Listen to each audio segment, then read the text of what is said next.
Dès qu'on arrive sur les lieux avec le groupe renfort, hein, RSMU, Grimpe et Sino, eh ben, c'est des scènes de guerre, quoi. Là, après, il faut faire le travail et c'est ce qui nous met un petit peu la pression, c'est qu'il faut retrouver les personnes.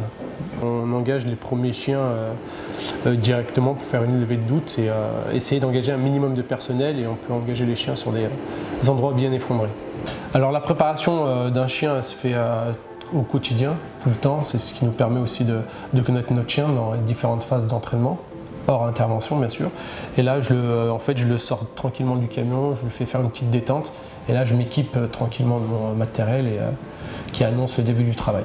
Et là, les premiers secteurs que j'ai, il essaye de localiser des éventuelles victimes sous les décombres. Il détecte et localise plusieurs zones, dont une zone où on retrouve une personne à l'endroit. Suite à cette intervention, il a été médaillé en fin de mois de mars au ministère de l'Intérieur de la médaille d'acte de courage et de dévouement. C'est une grande fierté pour le chien, c'est une grande fierté pour le groupe cynotechnique, puisque ça faisait longtemps qu'un chien n'avait pas été médaillé d'une ACD.